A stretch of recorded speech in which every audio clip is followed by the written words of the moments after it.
Dr.Roussin holds a news conference and just further divides Manitoba. This and more on the Manitoba Freethinker podcast.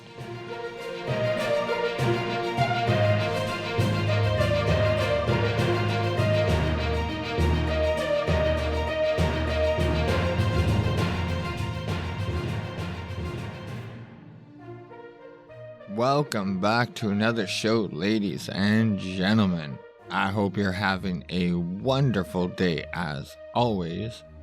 Quick question.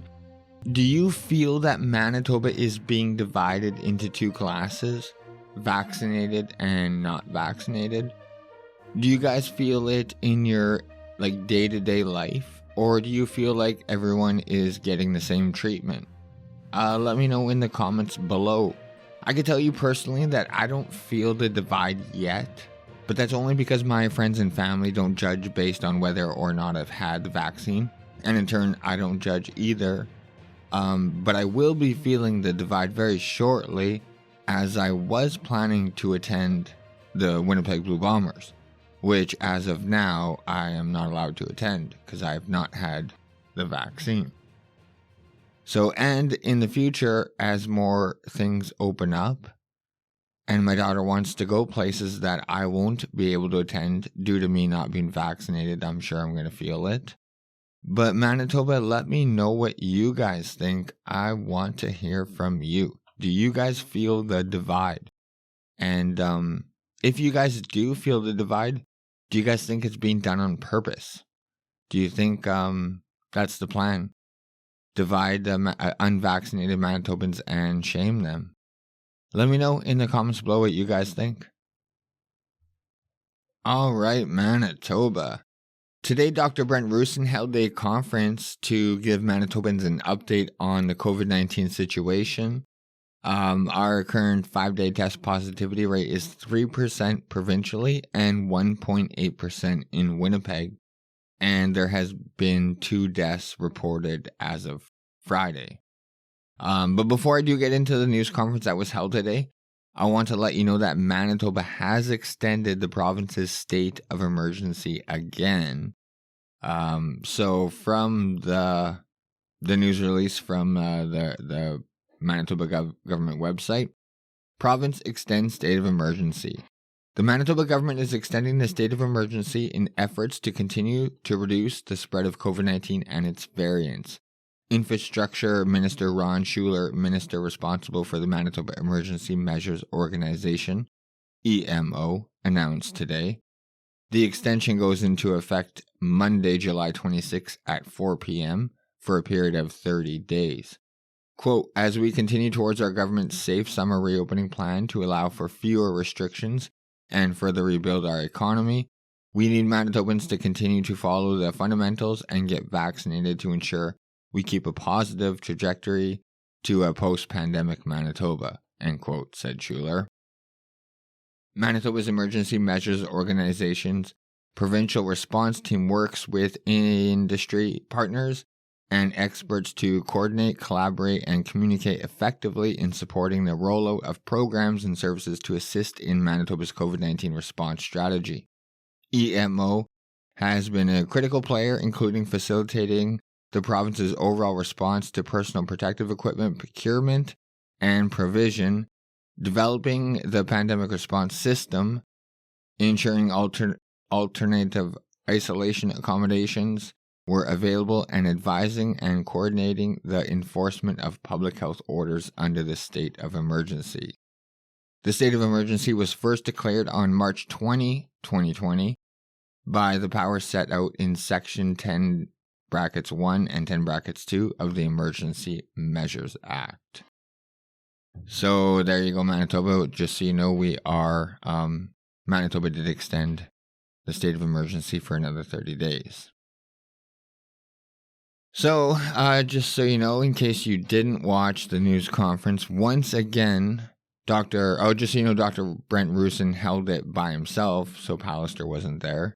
But once again, Roussin spent the first 5 minutes of the conference explaining that Manitoba is moving closer to a post-pandemic Manitoba, which will mean Manitoba Health will be giving health advice and not health restrictions. So he really tried to hammer this point home again. And he kind of went into detail what a post-pandemic Manitoba would look like. But once again, he wouldn't say when it would be, only that it's up to Manitobans and it's up to the uptake on getting the vaccine. And that's both doses. But he went on and on about really hammering home the fact that Manitoba is going to be moving to a post-pandemic Manitoba. But here's a clip.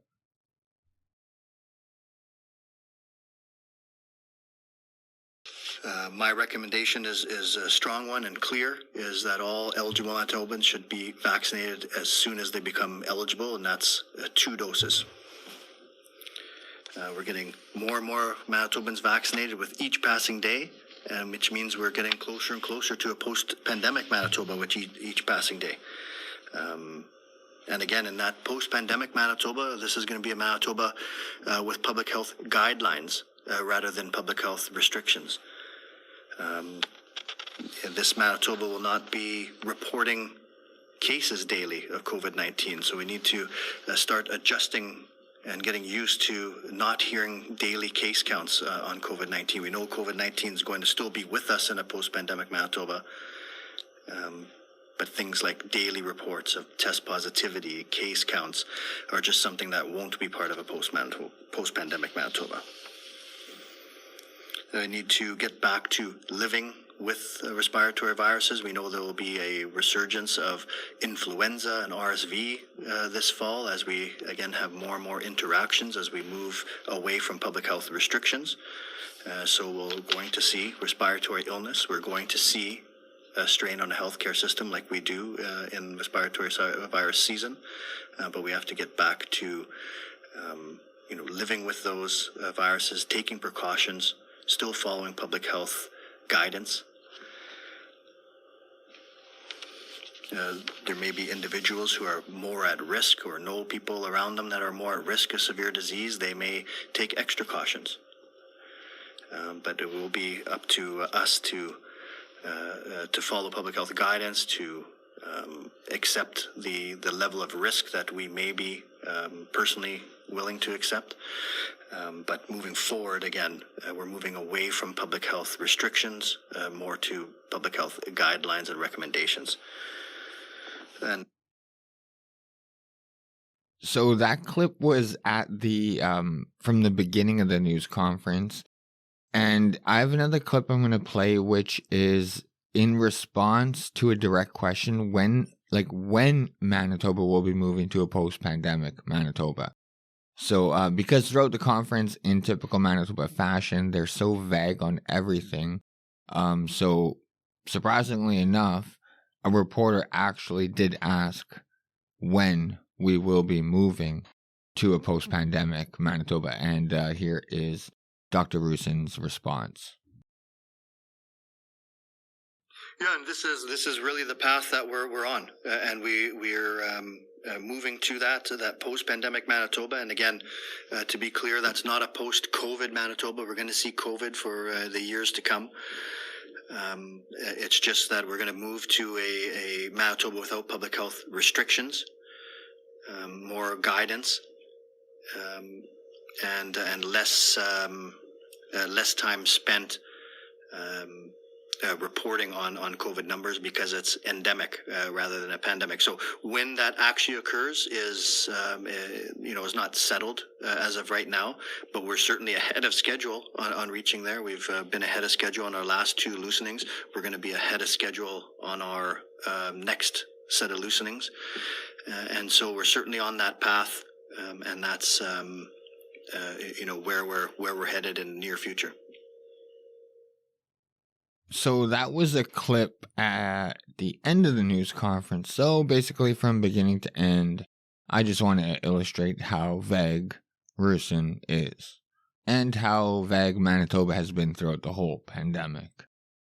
But it was also asked if Manitoba doesn't hit the vaccine target numbers, could we still see less restrictions due to such low numbers in the case counts and the test positivity rates?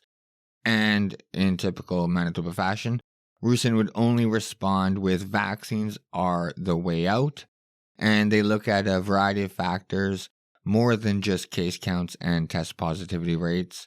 So they are still encouraging all Manitobans to get both doses, and that's the way to get past these restrictions. So basically, nothing about science there. Like, if we have 0 case counts, 0 test positivity rates, why would we not just open up? You know what I mean? But nothing's made sense this whole time. But I would like to say the bigger story today is how Dr. Roussin is now framing it. And this is going to please our failed mainstream media. They're just going to eat this up. But Dr. Roussin is now calling COVID-19 the disease of the unvaccinated. Like, he's literally saying that.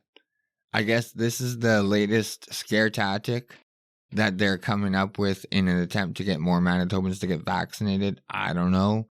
But on the other hand, I think this will only just divide Manitoba further, which I believe is their goal.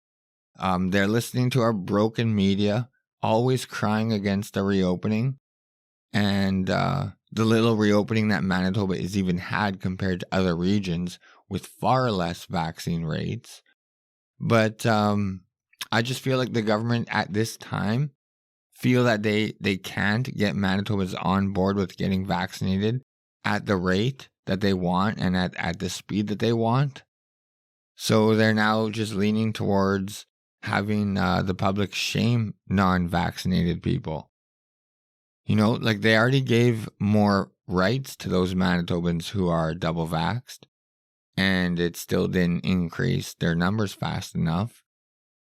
And I just feel like they probably feel like they're running out of options, especially since other jurisdictions are opening up completely.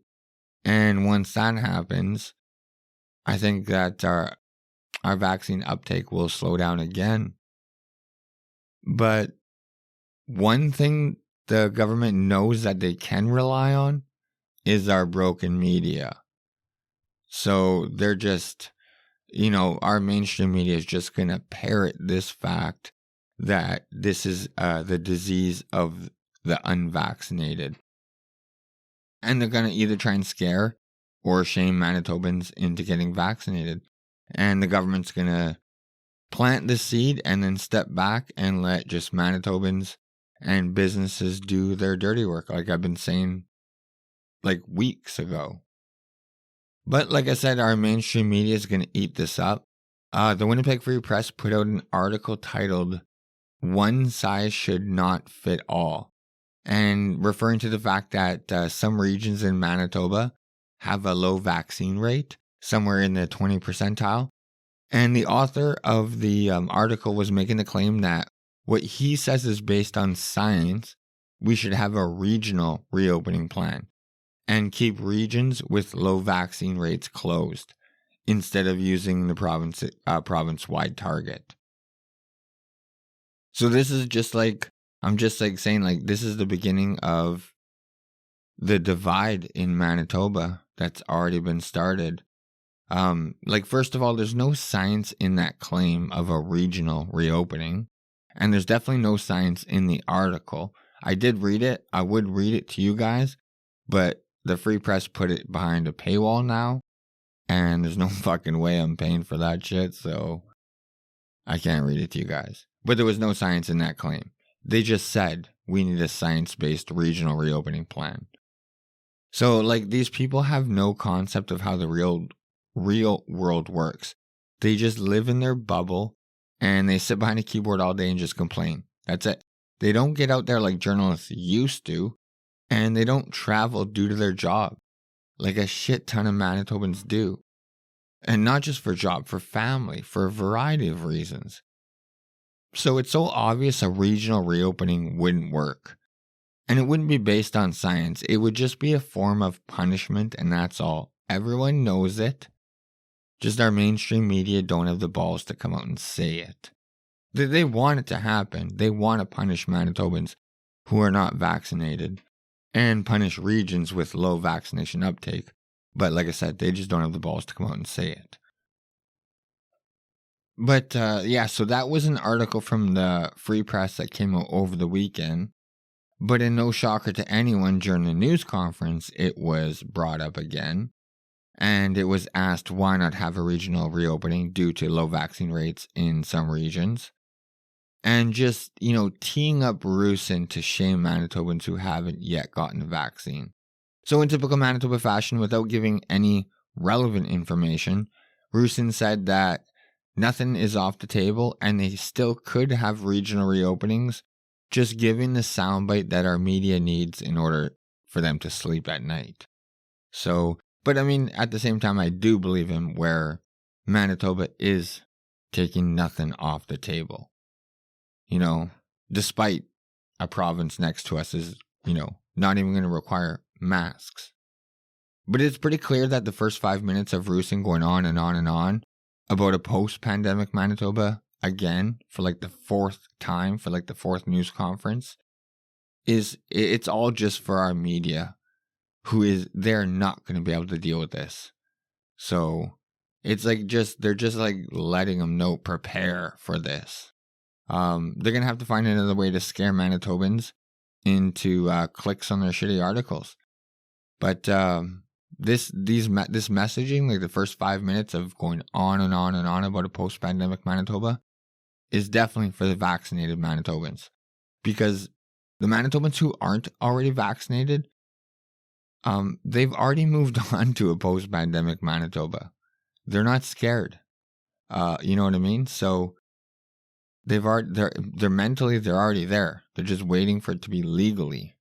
But these messages are definitely for the vaccinated Manitobans who happen to be the scared Manitobans. Basically, the mainstream media's clientele, the scared people. But, and this conference, it couldn't have been scripted better because the last conference really hammers home the theme of what Roussin and the government are moving towards. And that's just shaming Manitobans who haven't gotten vaccinated.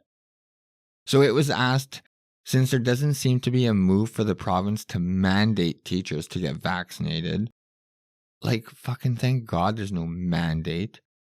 But what kind of responsibility do the teachers have in keeping the kids safe? Which was asked. Which just gave Roussin a softball, saying that's why it's imperative that all Manitobans who are eligible to get vaccinated to do so right away, and claiming once again that this going forward will be a disease of the unvaccinated. So, just basically placing the blame on the unvaxxed population. So technically, this should put our broken media and our fellow scared Manitobans at ease. You know what I mean? If you have the vaccine, then you have nothing to worry about. And you shouldn't be concerned if other people are getting vaccinated. And also, you shouldn't be concerned, you should be on board with a complete reopening if you have the vaccine. Because remember, this is a disease of the unvaccinated. So, you have nothing to worry about. And remember, the shutdown was only to bend the curve and not overwhelm our healthcare system. It was never to eliminate all cases and the complete, eliminate any sort of spread of COVID-19. So I think it's time to open up. Our vaccination numbers are far greater than most provinces. And Roussin even acknowledged that. But again, will not say when we're going to be getting some loosened restrictions.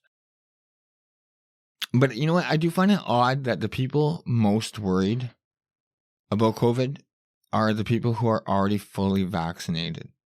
And they're just terrified. I know our government loves it and our media definitely loves it. I mean, they are the one causing it. But it's weird to me that they're the ones so worried about it is the ones that are already vaccinated. They're so caught up in the fact that other Manitobans are choosing not to be. But to further show the divide that's being created unnecessarily in Manitoba, I'm like fucking shocked at the response from Patrick Joseph Allard being arrested over the weekend for apparently breaking his probation.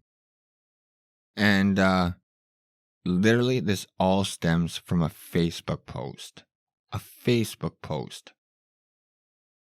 And whether you agree with the lockdowns or not, or whether you agree with the restrictions or not, I can't believe that there are adult, sane Manitobans out there that are okay with this and on board with this. And like, they forget right away that this is not a one-off. I keep telling people like that. If they have this power to do it over COVID, then they have the power to do it again over something else. And the next time they do it, you might not be on the same side as the government. So I cannot believe that anyone is on board with someone getting arrested over a Facebook post. A breach of probation. Give me a fucking break. It's outrageous. It's mind-blowing how many stabbings I report on this show alone. And I don't even cover them all. And all the other violent crimes being committed daily contributing to Manitoba having 4 of the top 15 most dangerous places to live in Canada. And here, yet, we're still focusing on words. Still. Words from political opponents, words from ministers and pastors, words from social media influencers, words from ordinary frickin' Manitobans. It's fucking ridiculous already. The Facebook post that Patrick got arrested over, I'll read it to you. Like, this is it. Quote, "There's only 2 roads into the Winnipeg Blue Bomber Stadium. I think that we could block both with a rather small amount of people on August 5th ahead of their game." That is what he posted on Facebook. There's actually no mention of any health restrictions at all, honestly. You know what I mean? It blows me away that they're considering that a breach of probation. But here is the media release from the Winnipeg police. So it says, July 22, 2021, media release. Court order violation. On July 22nd, 2021, the Major Crimes Unit was alerted to a local anti-vaccination protest being organized on popular social media platforms. An individual was organizing people online to congregate and block all the roads entering the Investors Group field before the Winnipeg Blue Bombers game on August 5th, 2021. This individual was bound by a court order that prohibits the promotion and organization of gatherings contrary to any order made under the Public Health Act. Patrick Joseph Robert Allard, 39, of Winnipeg, was arrested and charged for failing to comply with conditions of release order. And just so you know, he has since been released. But like I said, the Facebook post doesn't say anything about any sort of health restrictions. For all we know, he's protesting Winnipeg Blue Bombers and CFL. And maybe he's protesting the fact that he wants, harsher lockdowns. I mean, I know he's not, but there's nothing in his Facebook post that says anything about the health orders. But I just want to read to you July. These are the news releases from the Winnipeg Police, all in July. July 4th, homicide investigation. July 5th, homicide arrest. July 7th, homicide arrest, aggravated assault investigation. July 8th, dangerous operation vehicle mischief, homicide investigation, robbery arrest, assault with a weapon investigation, break and enters arrest, and drug offense arrest. July 9th, firearms and drug arrest, aggravated assault public assistance requested. July 13, weapons arrest. July 14, drug and weapons offenses arrests. July 16, robbery with firearm arrest. July 17, homicide arrest. July 19th, point firearm utter threats arrest. July 20, firearm arrest, other threats arrest. July 21st, officer involved shooting arrest. July 23rd, assault with a weapon arrest, stabbing investigation. July 25th, homicide investigation. July 26th, homicide arrest. And what I'm talking to you folks about is on July 22nd, court order violation from a Manitoban who made a fucking Facebook post. It is unreal the shithole Manitoba is going down. I've been saying this for a while, Manitoba is fucked. It shouldn't surprise me, what happens here in Manitoba after arresting politicians, pastors, social media influencers. It shouldn't shock us that we're just arresting regular Manitobans for Facebook posts. It's fucking unreal. This is not the Manitoba that I want, and has nothing to do with COVID-19.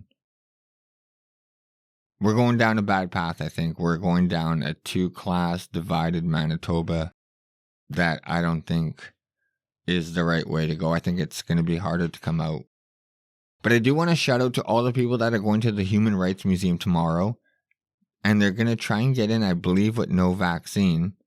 And then when they get rejected, their plan is to file a human rights complaint against the Human Rights Museum, which is fucking classic. So a big shout out to that group. I hope they sincerely prepare to all get arrested because, it's fucking Manitoba and that's what we do. So, but shout out to them. And also a big shout out to Maxime Bernier, who is the leader of the People's Party of Canada, who is due in Manitoba court tomorrow to deal with the arrest that took place earlier in the year in Manitoba during his Mad Max tour of Manitoba. And I've talked about it on the show. I'm sure all of you are aware. He got arrested here in Manitoba. So he's due in court tomorrow.